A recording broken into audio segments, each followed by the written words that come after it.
गुरु के असली स्वरूप को जान लेना कि मेरा गुरु आखिर असल में है क्या। इस काया को गुरु मत समझ लेना, इस शरीर को मत समझ लेना कि मेरे सामने शरीर खड़ा है यही मेरा गुरु है।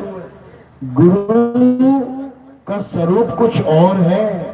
ये तो 5 तत्व की देह धारण कर ली है इसलिए दिखाई दे रही है, लेकिन कहीं कोई कहे कि गुरु जी का स्वरूप यही है तो ये नहीं है भाई, ये तो मिट्टी में मिल जाएगा एक दिन, ये तो नाशवान है। गुरु का स्वरूप क्या है? अविनाशी शब्द ही गुरु का स्वरूप है। ध्यान मूल गुरु रूप है, यानी पहले तुम्हें गुरु के रूप की जानकारी चाहिए जिसका ध्यान रखना है। इस रूप का ध्यान मत करने लग जाना। ये रूप तो तुम्हें केवल समझाने के लिए धारण किया गया है कि तुम मेरी बात समझ लो, इससे ज्यादा कुछ नहीं। ध्यान मूल गुरु रूप है, पूजा मूल गुरु पांव।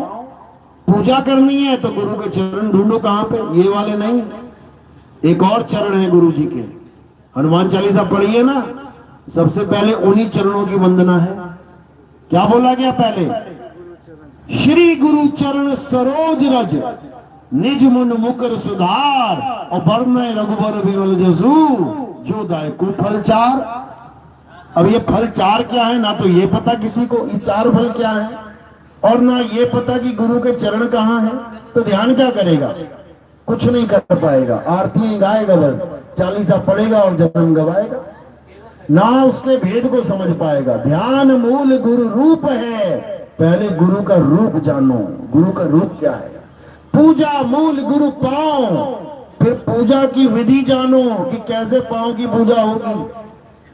ध्यान मूल गुरु रूप है, पूजा मूल गुरु पांव, मंत्र मूल गुरु वचन है।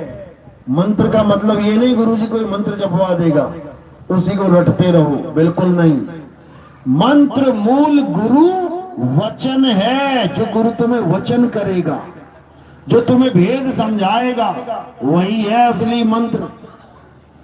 ये अजर नाम, हमी नाम, पताल सप्त सिंधु नाम, यही नाम, हंस का काम, घोलो कुंजी घोलो कपाट, ये सब नहीं जपना है, छोड़ो इसको। क्या करना है? अपने सत्य स्वरूप को जानना है, क्योंकि तुम्हारा सत्य स्वरूप ही साहिब का स्वरूप है। तो कह रहे ध्यान मूल गुरु रूप है, पूजा मूल गुरु पांव, मंत्र मूल गुरु वचन है, मोक्ष मूल सतभाव। जब तुम्हारा भाव सत्य से जुड़ जाएगा, उस सार शब्द से जुड़ जाएगा, तब समझना कि अब तुम्हारी मुक्ति होगी। अगर तुम किसी पत्थर से, किसी मूर्ति से, किसी भी प्रकार की जड़ वस्तु से प्रेम कर बैठे तो तुम्हारी मुक्ति होने वाली नहीं है। ये फोटो कैलेंडर, लोग फोटो की पूजा कर रहे हैं, कैलेंडर की पूजा कर रहे हैं। बताओ, फोटो खड़बड़ाओ तो पीछे से 10 छिपकलियां निकलती हैं, भागती हैं, फोटो के पीछे छुपी पड़ी हैं। तुम फोटो में तुम्हारी श्रद्धा होगी तो छिपकली बन जाओगे तुम, फोटो के पीछे छुपोगे जा जाके फिर तुम भी, क्योंकि जहां आशा तहां वासा। बिल्कुल नहीं। इससे अच्छा है कि चलो तुमने कोई गुरु भी धारण कर लिया, नहीं सार शब्द का भेदी है, तो गुरु से प्रेम कर लो। सबसे पहले गुरु से अगर तुम प्रेम करोगे तो उसका फायदा क्या होगा, पहले ये समझ लो। ये जो जीवात्मा है इसमें एक बहुत बड़ा गुण है। क्या गुण है? ये जिससे प्रेम करती है ये उसी का रूप हो जाती है। समझ लो, इसमें बहुत बड़ा गुण है, लेकिन ये गुण लोगों को पता ही नहीं है, इसलिए धक्के खा रहे हैं 84 में। ये 84 काटने का मंत्र बता रहा हूं तुम्हें, यानी तुम्हें किसी 84 योनि में नहीं जाना पड़ेगा अगर तुमने इस चीज को समझ लिया तो। कैसे?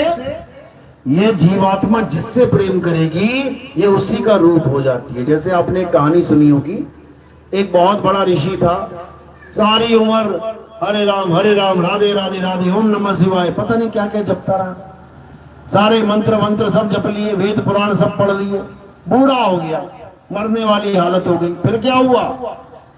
फिर उसके आश्रम में एक हिरण का बच्चा आ गया। अब हिरण का बच्चा आया तो बड़ा अच्छा लगा उसे, प्यारा सा, खूब खिलाए पिलाए, खूब प्यार करे। अच्छा कर रहा है कि बुरा? अच्छा कर रहा है। हिरण के बच्चे से प्रेम कर रहा है, जीव से प्रेम कर रहा है, अच्छी बात है। खूब खिलाए पिलाए, खूब ध्यान रखे। तो उससे क्या हो गया, उससे उसको प्रेम हो गया, प्यार हो गया उसको। अब वो कुछ भी करे, ध्यान कहां है, हिरण के बच्चे में।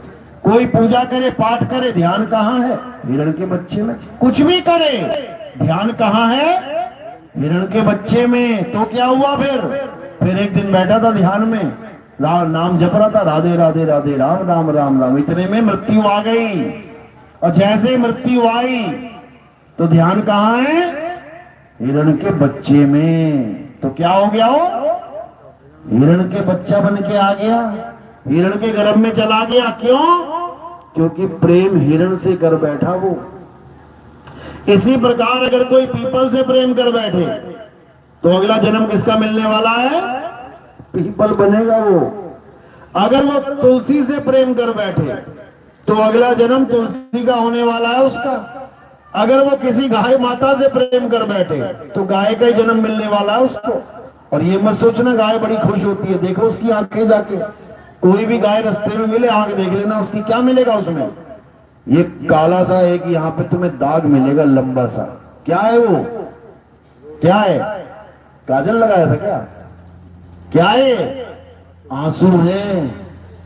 गाय माता रो रही है, इतना रो रही है, इतना रो रही है कि आंसू का दाग बन गया उसका चेहरे पे। अब तुम पानी से धोओगे ना तब भी ना छूटे वो। यानी वो तुम्हें संकेत दे रही है कि जिनको तुम समझते हो कि 33 करोड़ देवता गाय के अंदर विराजमान है, वो दिन रात रो रही है। सोचो कितना कष्ट होगा उसको, और तुम उसी की योनि में जाने वाले हो। इसी प्रकार कोई सांप की पूजा करता है तो वो सांप की योनि में जाएगा, कोई चूहे की पूजा करता है चूहे की योनि में जाएगा। जिसकी तुम पूजा करोगे, जिसको तुम प्रेम करोगे, तुम उसी की योनि में चले जाओगे। तो गुरु से प्रेम करने का मतलब क्या है कि अगर तुम्हारी मुक्ति भी ना हुई तो क्या होगा, गुरु 5 तत्वों का है, 5 तत्वों का है, तो तुम्हें क्या मिलेगा, तुम्हें 5 तत्वों का ही शरीर मिलेगा।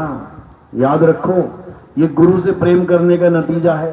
और अगर तुमने गुरु को शरीर ना मान के आत्मा से प्रेम कर लिया तो समझ लो तुम्हें क्या मिलने वाला है, तुम आत्मा ही हो जाओगे। समझ लो, अगर तुमने गुरु को 5 तत्वों का शरीर मान के प्रेम किया तो तुम्हें 5 तत्वों का शरीर मिलेगा, भक्ति पूरी करने के लिए मिलेगा, बिल्कुल मिलेगा। और अगर तुमने अपने गुरु को शरीर नहीं शब्द मान के प्रेम कर लिया तो बेटा तुम्हें गर्भ में डालने वाला कोई माई का लाल पैदा नहीं हुआ है, ये समझ लेना।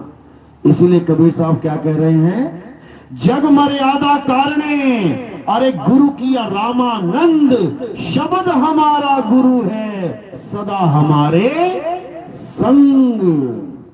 कहते हैं मैंने तो केवल गुरु धारण किया जग मर्यादा के लिए, मुझे किसी देही गुरु की जरूरत नहीं थी। हमारा गुरु कौन है, शब्द हमारा गुरु है सदा हमारे संग। देही गुरु तो अलग हो भी सकता है, आज तुम्हारे पास बैठा है, कल को कहो हम चले जाए, तुम इंतजार करो गुरुजी कब आएंगे, गुरुजी कब आएंगे। एक तो ये देह का इंतजार हो गया, और एक है शब्द गुरु जो तुम्हारे अंग संग है, तुम्हें वो छोड़ेगा ही कभी नहीं, वो तुम्हारे हमेशा साथ है। और जो वो शब्द गुरु है वही तुम्हारे गुरु का स्वरूप है। देखने में तुम्हें लग रहा है गुरुजी सामने खड़े हैं, असल में गुरुजी तुम्हारे सिर पे खड़े हैं। समझने की फेर है, तुम समझ नहीं सकते अभी। तो इसी को साहिब ने बोला, गुरु को सिर पे राखिए। ये मत समझना सामने गुरुजी स्टेज पे बैठे हैं, तुम्हारे सिर पे बैठे हैं। गुरु को सिर पे राखिए और चलिए आज्ञा माही, कहे कबीर ता दास को ये 3 लोक भय नाही। इस 3 लोक में आने का भय नहीं रहता फिर कि मैं दोबारा गर्भ में आ जाऊंगा। ये गर्भ नाम की बीमारी खत्म हो जाएगी तुम्हारे जीवन से। अगर तुमने अपने गुरु को पहचान लिया तो अपने गुरु को कभी शरीर नहीं मानना, कभी भी नहीं। गुरु शब्द है, और अपने आप को कभी आदमी औरत मत मान लेना गलती से। तुम आदमी और औरत नहीं हो, तुम क्या हो, तुम गुरु के अंश हो, गुरु की सूरत हो, समझ लो। गुरु और शिष्य में कौन सा बंधन है? प्रेम का बंधन है। जिन प्रेम किया तिन ही प्रभ पाया। यानी शिष्य का क्या फर्ज है? अपने गुरु से प्रेम करे, तब जाके उसको गुरु का स्वरूप मिलेगा, नहीं तो धक्के मिलेंगे। इसीलिए मीराबाई बोली, पायो मैं नाम रतन धन पायो, और वस्तु अमोलक दी मेरे सतगुरु, कृपा कर अपनायो, पायो मैं नाम रतन धन पायो। तो इसी को समझना है। ये प्रेम का रास्ता है, ये भक्ति का मार्ग है। इसमें वही चल पाता है जो परमात्मा की कृपा लेके आया है, मालिक की दया लेके आया है, विवेक लेके आया है, उसका विवेक जाग जाता है। और जो बेचारा अपनी किस्मत, फूटी किस्मत लेके आया है, वो पत्थरों में सिर मारता रह जाता है। उसका भगवान ना बोले ना टोले। गुरु तो बोलता भी है, गुरु भोजन भी ग्रहण करता है। भगवान को तुम भोजन लगाते हो, मुंह पे चिपका रह जाता है, खा भी ना पाता, वो कैसा भगवान है भाई? तो इसलिए कबीर साहब ने जड़ और चेतन दोनों का निबेड़ा करने की बात करी है कि परमात्मा गुरु कोई जड़ वस्तु नहीं है, चेतन है। जड़ चेतन का करे निबेड़ा, और कहे कबीर सुहंस है मेरा। वो मेरा हंस है जो जड़ और चेतन का निबेड़ा कर दे। तो इसलिए अब क्या करना है? अब अपनी आत्मा को जानना, तभी कल्याण होगा। चलो, तो आज का सत्संग यही समाप्त करते हैं, और अब आरती का समय है। आरती होगी, उसके बाद भजन चलते रहेंगे, कोई बात नहीं, भंडारा चलता रहेगा। तो आरती के समय में आरती होगी। आरती कैसे करनी होती है हमारे यहाँ समझ लो। थोड़े से फूल उठाने हैं और मेरे सिर के ऊपर